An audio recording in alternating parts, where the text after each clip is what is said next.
Siliguri college में कई अध्यापक व अध्यापिकाएं धरने पर बैठी है। सिलीगुड़ी कॉलेज में हाल ही में कई छात्र प्रथम सेमेस्टर में फेल हो गए हैं। प्रदर्शनकारी अध्यापक व अध्यापिकाओं ने आरोप लगाते हुए कहा कि सिलीगुड़ी कॉलेज के संचालन समिति के अध्यक्ष ने एक समाज माध्यम के जरिए अध्यापक व अध्यापिका के बारे में अपमानजनक टिप्पणी की है।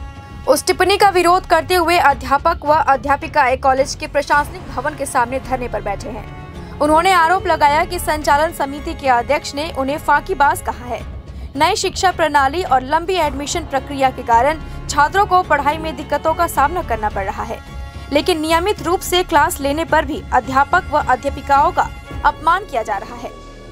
उत्तरबंग विश्वविद्यालয়ের অন্যান্য কলেজগুলোর থেকে অনেক বেশি এগিয়ে থাকে। সেই সাফল্য যখন আসে তখন কিন্তু শিক্ষকদের জন্য আলাদা কোনো ভালো বাক্য বা ভালো প্রস্তাব আমরা শুনতে পাই না।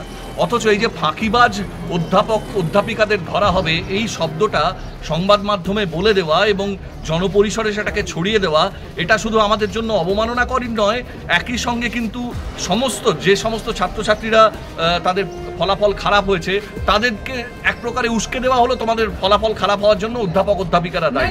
একই সঙ্গে এটাও ঘটনা যে এই নতুন এই যে শিক্ষা এনইপি চালু হওয়ার পরে পরিকাঠামোর দিক থেকে আমরা অভাব বোধ করছি।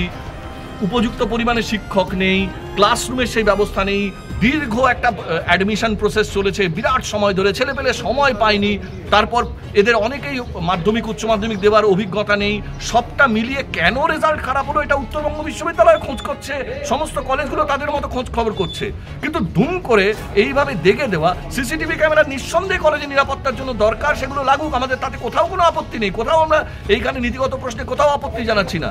যে পরিকাঠামো ভালো করার জন্য যা করতে হয় করুক, কিন্তু ফাঁকিবাজ অধ্যাপক অধ্যাপিকাদের ধরবো যারা সকাল থেকে বিকেল পর্যন্ত কলেজে থাকছেন। এই যে যত এমডিসি কোর্সগুলো চালু হয়েছে অধিকাংশ তার সঙ্গে জড়িত অধ্যাপক অধ্যাপিকা কলেজে নেই।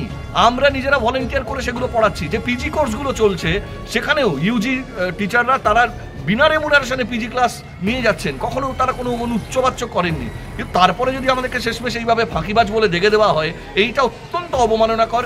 আমরা এই শহরের যারা অভিভাবক স্থানীয় মানুষ আছেন, যারা সমগ্র শিক্ষা ব্যবস্থা সহ শহরের সমস্ত ভালো চাইছেন যারা, তাদের কাছে এই বিষয়টি নোটিশ আনবার জন্যই এই ধর্নায় বসেছি আজকে। যে এর প্রতিবাদ আমরা যেমন করছি, আপনারাও আপনাদের স্তর থেকে এই বিষয়টাকে দেখুন এবং এর একটা বিহিত করুন। এইভাবে অধ্যাপক সমাজকে দেখে দেওয়া, একটি কলেজের অধ্যাপকদেরকে দেখে দেওয়ার প্রবণতা অনতিবিলম্বে বন্ধ করবার জন্য যা যা করণীয়, এ শহরের অভিভাবক প্রতিম যারা রয়েছেন প্রশাসনিক পদে তারা যেন বিষয়টা সুনিশ্চিত করেন।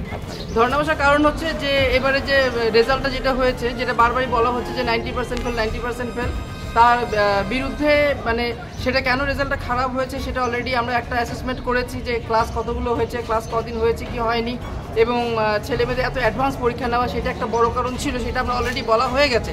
এবার তারপরে হচ্ছে যে পরিচালন সমিতি যেটা বলেছে এবং পেপারে যেটা বলেছে যে এরকম সিসিটিভি ক্যামেরা ফাঁকিবাজ টিচার সে কথাটা বলা হয়েছে। শিলিগুড়ি কলেজে ফাঁকিবাজ টিচার এই কথাটা মানতে আমরা একদমই রাজি না। কারণ ব্যাপার হচ্ছে শিলিগুড়ি কলেজে সবচেয়ে বেশি ক্লাস হয়, এবং যদি কোনোদিন কোনো ক্লাস না হয়ে থাকে সেটা যদি খোঁজ দিয়ে দেখা যাবে যে আইদার সেই টিচার ছুটিতে আছে অথবা কোনো কলেজের অ্যাসাইনমেন্টেই বাইরে গেছে, হয় এনএসএসে ক্যাম্প করছে, না হয়তো স্পোর্টসের জন্য গেছে, কিন্তু ঠিকমতো স্টুডেন্টরা খবর রাখে না, নোটিশ দেখবে না, এবং তারপরে এইসব আজে বাজে কথা বলতে থাকে যে ক্লাস হয় না, কিন্তু প্রপার কোনো নোটিফিকেশনে দেখেও না এবং প্রপার কোনো ইনফরমেশন রাখেও না। এবং সেই কথা থেকে আজকে যে রেজাল্ট খারাপ হয়েছে এটা নিয়ে যে প্রেসিডেন্ট যে কথাটা বলেছে যে এরকম ফাঁকিবাজ টিচারদের জন্য সিসিটিভি ক্যামেরা পুরো কলেজে লাগিয়ে দিই, প্রত্যেকটা ঘরে 2-3টে করে লাগিয়ে দিই, আমাদের কোনো আপত্তি নেই। কিন্তু এই ফাঁকিবাজ কথাটা বলেছে এটা তাদের তীব্র আপত্তি আছে। কারণ আজকের দিনেও এই যে আমরা ধর্নায় বসেছি, এরপরেও কিন্তু টিচাররা কিন্তু নিজেদের মতো ক্লাস নেবে এবং এখানে এসে বসবে। এই কথাটাকে উইথড্র করতে হবে এবং একদম ইন পাবলিক এটাকে উইথড্র করতে হবে যে প্রেসিডেন্ট এই কথাটা বলেছে কেন। কারণ এটা কারণ ব্যক্তিগত সম্পত্তি নয় কলেজটা। আমি আরও আপনাদেরকে বলি যে আজকে কিন্তু স্পোর্টসের টিম যাওয়ার কথা দার্জিলিংয়ে, এবং আপনারা জেনে অবাক হবেন যে 50,000টা চেক প্রেসিডেন্ট সাইন করেছে শনিবার দিন সন্ধ্যে 15টার সময়, রাত্রে 15টার সময়, যে চেকটা নাকি আজকে ক্লিয়ার হবে কি করে, যার জন্য টিচার বসে আছে স্টাফ রুমে। এখন কটা বাজে? 1:05 বাজে, এখন কিন্তু টিচার বেরোতে পারেনি। 4টার সময় দার্জিলিংয়ে রিপোর্টিং আছে। তাহলে দিনের পর দিন এই জিনিসগুলো কিন্তু আমাদের কলেজে হতে থাকে। প্রেসিডেন্ট নিজের ইচ্ছা মতো কলেজটাকে চালায়, কোনো কথা টিচারদের শোনে না এবং টিচারদেরকে যত পারে অপমান করার চেষ্টা করে। এটা আমরা একদম ভীষণভাবে আমরা এটা প্রতিবাদ করছি এবং আমরা চাই যে এটা প্রেসিডেন্ট, আমরা চাইবো যে আজকে আমরা একটা রেজলিউশন নেওয়ার চেষ্টা করবো যাতে ডিপিআইকে আমরা পাঠাতে পারছি আমাদের প্রেসিডেন্ট লাগবে না, এটাকে চেঞ্জ করা হোক, কারণ এই প্রেসিডেন্ট প্রচণ্ডভাবে ডিসঅ্যাপয়েন্ট। সেই জিবি প্রেসিডেন্ট হবে, সেই অ্যালামনি সেক্রেটারি হবে, সেই টিচারদের সঙ্গে বসবে, সমস্ত কিছু সব কিছু করে দেখবে। যেদিন এখানে ইন্টারভিউ ছিল, এত ক্যান্ডিডেট দূরের থেকে এসছে, রাত 10টার দিন ইন্টারভিউ হচ্ছে, সেদিন উনি নোটিশ করে বসলেন যে টিচার হেডদের সঙ্গে দেখা করবেন। 1.5 ঘন্টা সেই টাইমটা নষ্ট করলো, এবং সেদিন 3 জনের ফেয়ারওয়েল ছিল, সেই ফেয়ারওয়েলটা আমাদের মাটি হয়ে গেছে। এবং যারা ইন্টারভিউ দিতে এসেছিল, সেই ছেলে মেয়েগুলো এখানে রাত 10টা 11টা দিয়ে এখানে ইন্টারভিউর জন্য বসেছিল। এগুলো কি হচ্ছে কলেজের মধ্যে? বলি না বলে কি বেশি পার পেয়ে গেছে নাকি এগুলো প্রেসিডেন্ট? দিনের পর দিন অত্যাচার এগুলো, এবং ক্লাস নেই না। দেখুক ভালো করেছি ক্লাস হয় কিনা। আমাদের মেজরের সাবজেক্টে দিয়েছে 100, 150, 200 সেকশন পড়েছে। আজকে কত স্টুডেন্ট আসছে? মেরে কেটে 80 জন স্টুডেন্ট আসে, তার 100 জন স্টুডেন্ট আসেই না কলেজে। খোঁজ রাখে সেগুলো, যারা অ্যাটেন্ড করে না ক্লাস, তাদের রেজাল্ট ভালো হবে কি করে? সেই বছরে দেখবে। এটা তো জিবি কিছু বলে না, শুধু বলে ক্লাস হয় না, ক্লাস হয় না। 5টা গোল্ড মেডেল যখন বের করলাম ডিপার্টমেন্ট থেকে, তখন তো প্রেস করে বলেনি প্রেসিডেন্ট কিংবা গভর্নিং বডি যে এরকম পলিটিক্যাল সায়েন্স ডিপার্টমেন্ট থেকে 5 এরকম গোল্ড মেডেল বেরিয়েছে। টানা 19, 20, 21 বাই 4 বছর 4টা গোল্ড মেডেল বেরিয়েছে। এবং একবার রেজাল্ট খারাপ হলো, কেন খারাপ হলো সেটা না দেখে বলছে টিচাররা ফাঁকিবাজ, টিচাররা ক্লাস দেয় না। কদিন ছেলেমেয়েরা ক্লাস পেয়েছে? এই স্টুডেন্টরা বসে আছে, এদেরকে জিজ্ঞেস করো। মানে কতগুলো জিনিসকে মাথায় রাখতে হবে যে আমরা যখন রেজাল্টটাকে অ্যানালাইসিস করব, আমাদের এই মুহূর্তে যেটা হচ্ছে first semester, third semester, fifth semester, 3টে সেমিস্টার রেজাল্ট বেরিয়েছে। এবার থার্ড সেমিস্টার এবং ফিফথ সেমিস্টারের যে রেজাল্ট, তাতে কিন্তু পাশের যে হার সেটা কিন্তু যথেষ্টই ভালো। আপনারা আমাদেরকে চাইলে আমরা ডেটাটাও দেবো। সেই থার্ড সেমিস্টার বা ফিফথ সেমিস্টার যারা সিবিসিএসে পরীক্ষা দিয়েছে, তাদের কিন্তু সেই পার্সেন্টেজ সেটা কিন্তু অ্যারাউন্ড 90%-এর কাছাকাছি। ওয়্যারএজ ফার্স্ট সেমিস্টার যেটা কিনা এনইপির মাধ্যমে শুরু হয়েছে গত বছর থেকে, সেই কিন্তু সেখানে পাশের হারটা কমে গেছে। এবার সেটা যে শুধুমাত্র শিলিগুড়ি কলেজে হয়েছে, সেটা কিন্তু শুধুমাত্র শিলিগুড়ি কলেজে হয়নি, এটা সামগ্রিক ইউনিভার্সিটির ফলাফল। এবং সেই ইউনিভার্সিটি, এই ফলাফলের ভিত্তিতে ইউনিভার্সিটি অলরেডি একটা মিটিং করেছে। আজকেও একটা মিটিং চলছে এই মুহূর্তে সমস্ত প্রিন্সিপালদের নিয়ে, এবং আজকে 3টের সময় আবার বোর্ড অফ স্টাডিজের চেয়ারম্যানদের সঙ্গে নিয়ে মিটিং হওয়ার কথা। তো সুতরাং ইউনিভার্সিটিও এটাকে শর্ট আউট করার চেষ্টা করছে যে এই এনইপিতে কেন ফলাফলটা এরকম হলো। প্রথম কথা হচ্ছে এখানে অনেকগুলো ফ্যাক্টর কাজ করেছে। প্রথম কথা যে স্টুডেন্টের সংখ্যাটা ড্রাস্টিক্যালি অ্যাব্রাপ্টলি বাড়িয়ে দেওয়া। 2, যে সময় অ্যাডমিশনটা শেষ হয়েছে তারপরে যে পরীক্ষা এই ফার্স্ট সেমিস্টারের নেওয়া, তার জন্য যে পরিমাণ সময় দরকার, সেটা যেমন ক্যালকাটা ইউনিভার্সিটি বা আদার ইউনিভার্সিটি, তারা কিন্তু ফার্স্ট সেমিস্টার এনইপি ওরাও অ্যাডপ্ট করেছে, কিন্তু ওদের পরীক্ষাটা কিন্তু ফেব্রুয়ারি, মার্চে এই সময়টায় হচ্ছে। কিন্তু আমাদের নর্থ বেঙ্গল ইউনিভার্সিটি কিন্তু সেই পরীক্ষাটা মানে ডিসেম্বরের 13 তারিখ থেকে শুরু হয়েছে। ফলে কি হচ্ছে, স্টুডেন্টদের যে সুযোগ, যে একটা টাইম, কারণ তাদের ক্ষেত্রেও এই মানে পলিসিটা নতুন, আমাদের ক্ষেত্রেও যেমন কিছু সাবজেক্ট তাদের সিলেবাসটা এমনভাবে ফ্রেমিং করা হয়েছে যেটা কিন্তু অ্যাট অল যেটা হচ্ছে মানে সেটার কোনো মেটেরিয়াল বা সেই বই পাওয়াও কিন্তু খুব ডিফিকাল্ট। ফলে টিচারদেরকেও সেই জায়গাটাতে খাটতে হয়েছে। ফলে এই যে মানে হঠাৎ করে বলে দেওয়া যে সাডেনলি যে টিচাররা ক্লাস নেয়নি এবং তার পরিপ্রেক্ষিতে এই ধরনের রেজাল্ট হয়েছে, সেটা কিন্তু একদমই মানে ঠিক নয়। কারণ এটার পিছনে কি কারণ রয়েছে না কারণ রয়েছে, কারণ একটা জায়গার একটা ক্লাসরুমে সেখানে হয়তো 50 বা 60টা স্টুডেন্ট হয়তো বসতে পারে, সেখানে একজন টিচার সেখানে ক্লাস নিতে পারে।